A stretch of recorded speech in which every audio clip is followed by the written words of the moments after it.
Hello all, good morning friends. இது வந்து Tuesday morning. Morning அப்படியே எழும்பி வந்த உடனேயே வெளியே வந்து நம்ம செடிகள்லாம் வச்சுருக்கோம்ல, வாழை மரங்கள், அதெல்லாம் பார்க்கும்போது அப்படி பச்சை பசேல்னு மனசு அப்படி வந்து கொஞ்சம் குளிர்ச்சியாக இருக்கும். அப்புறம் பார்த்திங்கன்னா, நம்ம தோட்டத்தில் இருந்து ஒரு அறுவடை இன்னைக்கு நம்ம வாழையில் வந்து ஒரு வாழை வந்து கொலை போட்டிருந்துச்சு. அதை வெட்டிட்டோம். அது வந்து ரசக்கதளி. ரொம்ப வந்து பெரிய கொலை இல்லை, சின்ன கொலை தான். ஆனால் இந்த பழம் எங்கள் வீட்டில் ரொம்ப யாருக்கும் பிடிக்காது. கடையில் நம்ம விலைக்கு கொடுத்தோன்னா 100 கூட தரமாட்டாங்க. நம்ம அதே இது விலைக்கு வாங்கினோம் அப்படின்னா ஒரு சீப்பே 50 சொல்லுவாங்க.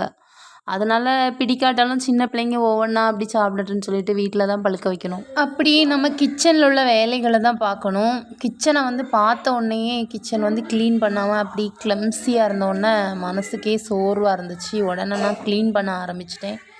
மிக்ஸி எல்லாம் அப்படி டீப்பாக க்ளீன் பண்ண ஆரம்பிச்சிட்டேன். இடையில உள்ள அழுக்கு அந்த மாதிரிலாம் எடுத்து க்ளீன் பண்ணி வச்சிட்டேன்.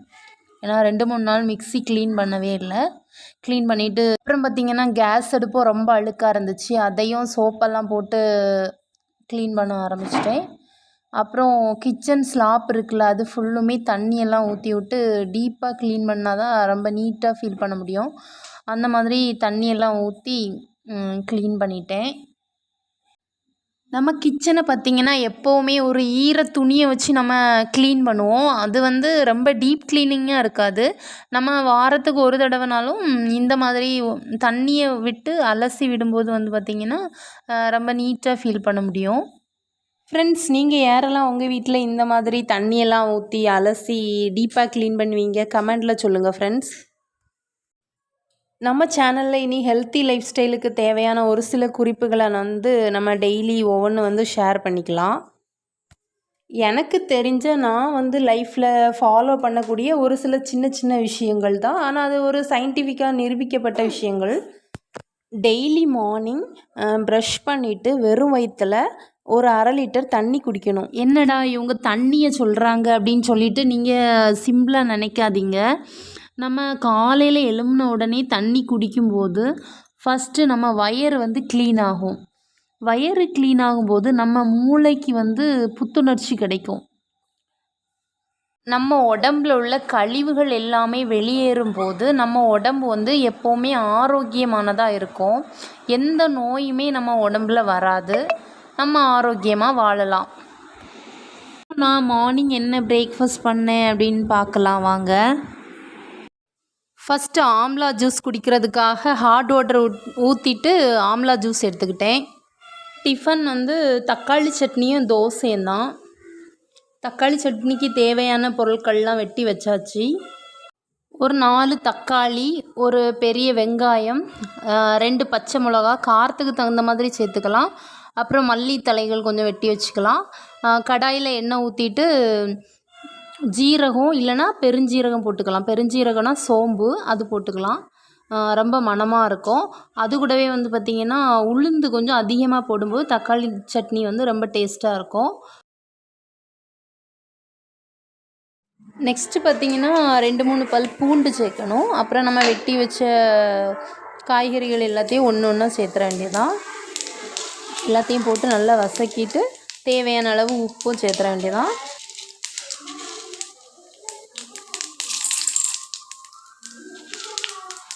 சிலவங்க வந்து பார்த்திங்கன்னா ஒரு சின்ன துண்டளவு புளியும் சேர்ப்பாங்க. தேவைன்னா நம்ம அரைக்கும் போது ஒரு சின்ன துண்டு புளியும் சேர்த்து அரைச்சிக்கலாம்.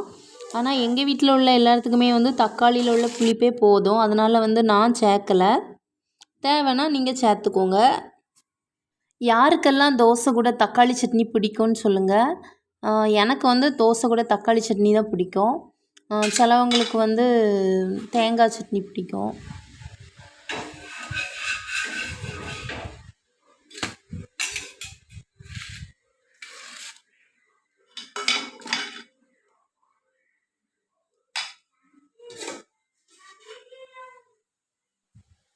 மார்னிங் வந்து தோசை சாப்பிட்டு முடித்த பிறகு லஞ்சுக்குள்ளே வேலை ஆரம்பித்தாச்சு. கத்தரிக்காய் தீயலும் கீரை கூட்டும் வைக்கிறதுக்காக எல்லாம் வெட்டிகிட்டு இருந்தேன். இந்த தீயல் பார்த்திங்கன்னா தேங்காய், வத்தல் மல்லி இது எல்லாமே வந்து வறுத்தரைச்சி தான் இதுக்கு வைப்போம். இந்த தீயல் வந்து நம்ம ஃபுல்லும் வைக்கிறத காமிச்சோம் அப்படின்னா ரொம்ப ஓவராக டைம் ஆயிரும். ரொம்ப ஷார்ட்டாக தான் காமிச்சிருக்கிறேன். இதோட ஃபுல் வீடியோ வந்து ஷார்ட்ஸில் வந்து டீட்டெயிலாக எப்படி வைக்கணும் அப்படின்னு வந்து ஷேர் பண்ணியிருக்கிறேன். ரெசிபி வேணுங்கிறவங்க செக் பண்ணி பாருங்கள். அப்புறம் வந்து பார்த்திங்கன்னா அடுத்து கீரை கூட்டு வைக்கணும். கீரை கூட்டுக்கு வந்து அரைக்கீரை தான். அரைக்கீரை வந்து வெட்டி நம்ம நார்மலாக எப்போவும் வைப்போம்ல அதே மாதிரி தான். தேங்காய், ஜீரகம், வெள்ளைக்கூடு, மிளகாய், மஞ்சள் தூள், உப்பு இது எல்லாத்தையுமே சேர்த்து நல்லா அரைச்சிட்டு நம்ம கீரை வெந்ததுக்கப்புறம் அதை வந்து லாஸ்ட்டு போட்டு கிண்டிட வேண்டியதான். டெய்லி மதியம் 1 மணிக்கு பார்த்திங்கன்னா ஹஸ்பண்டு வேலையிலேருந்து லஞ்சுக்கு வந்து சாப்பிட வருவாங்க. மார்னிங் வந்து டிஃபன் கொண்டு போயிடுவாங்க. லஞ்சு வீட்டுக்கு தான் சாப்பிட வருவாங்க. அதுக்கு முன்னாடி ரெடி பண்ணி வச்சிடணும் எல்லாம். கரெக்டாக சாப்பிட வந்துடுவாங்கன்னு நினச்சி தான் எப்பவும் போல் ரெடி பண்ணி வச்சுருந்து அன்றைக்கி. ஆனால் அவங்க என்ன பண்ணிட்டாங்க, இங்கே பக்கத்தில் ஒரு கோயிலில் திருவிழா, அப்போ மதியம் சாப்பாடு அங்கே வச்சுருக்காங்க. அப்போ நான் அங்கே சாப்பிட்றேன் அப்படின்னு சொல்லி ஃபோன் பண்ணி எங்களுக்கு சொல்லிட்டாங்க. நானும் பிள்ளைங்களும் மட்டும்தான் வீட்டில் சாப்பிட்டோம். அவங்க வந்து வெளியே கோயிலில் சாப்பிட்டுட்டாங்க. அப்புறம் கன்னியாகுமரி மாவட்டம் மயிலாடி எங்கள் ஊரில் பார்த்திங்கன்னா பயங்கர மழை. எவ்வளோக்கு எவ்வளோ வெயில் அடிச்சதோ அந்த அளவுக்கு இப்போ மழை பெய்துட்டே இருக்குது விடாமல். அங்கே ஏதோ அடைச்சிருக்கோ இல்லை, ஒரு கம்பு எதையாவது வச்சு குத்தி விடும். அது வீட்டுக்கு தண்ணி இறங்கும், அது அடைச்சி விடு.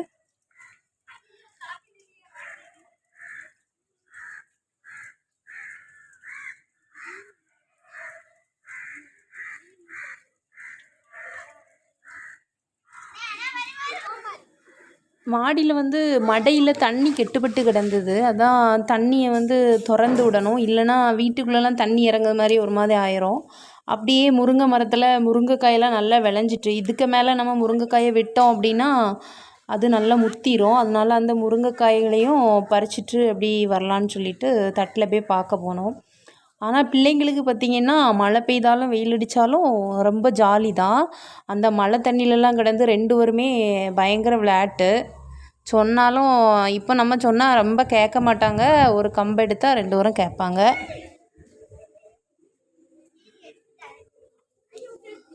உங்கள் ஊர்லெலாம் மழை எப்படி இருக்குது அப்படின்னு சொல்லுங்கள். இங்கே வந்து பயங்கர மழையாக தான் இருக்குது. இப்போ வந்து குளிர் தாங்க முடியல. முந்தி வந்து வெக்க தாங்க முடியல, இப்போ வந்து குளிர் தாங்க முடியல. அவ்வளோ குளிராக இருக்குது. ஏதோ ஊட்டி கொடைக்கானலில் இருக்கிற மாதிரி குளிராக இருக்குது.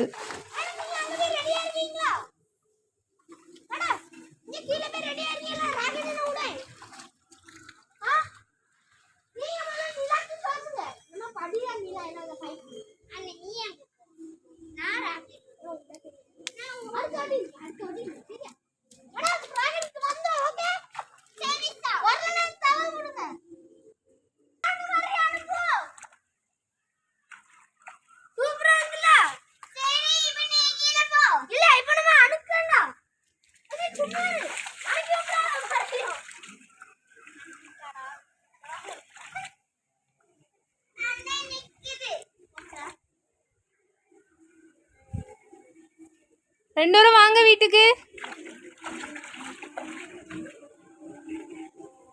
போக்கில போ, அந்த தண்ணி தள்ளி விடுங்க. கீழே போங்க, 2 பேரும் கீழே போங்கன்னு.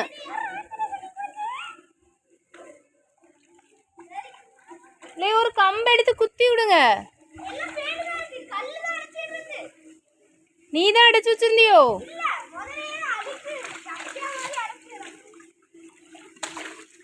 நல்ல வழுக்கா இருக்கு.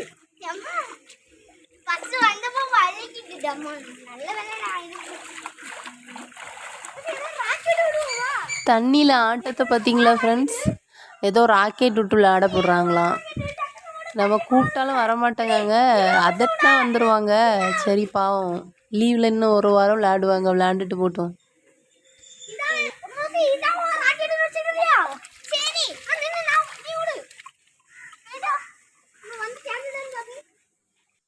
அப்புறம் இன்றைக்கி பார்த்திங்கன்னா டியூஸ்டேனால் சாயங்காலம் சாமிக்கு பூஜை வைக்கிறதையும் ஷேர் பண்ணியிருக்கிறேன்.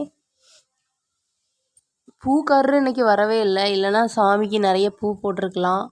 இங்கே பக்கத்தில் ஊரில் ஒரு கடை உண்டு, அங்கே தான் சரம் வந்து விலைக்கு வாங்கியிருந்து.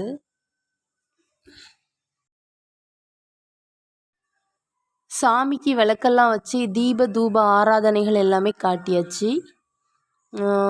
இந்த வீடியோ பார்த்துட்ருக்க எல்லாத்துக்குமே வந்து பார்த்திங்கன்னா சாமியோட அருள் கிடச்சி எல்லா வளமும் நலமும் கிடைக்கணும் அப்படின்னு கடவுளை நானும் வேண்டிக்கிறேன். இது வந்து பார்த்திங்கன்னா ஒரு இயற்கையான எளிமையான ஒரு வாழ்க்கை முறை தான்.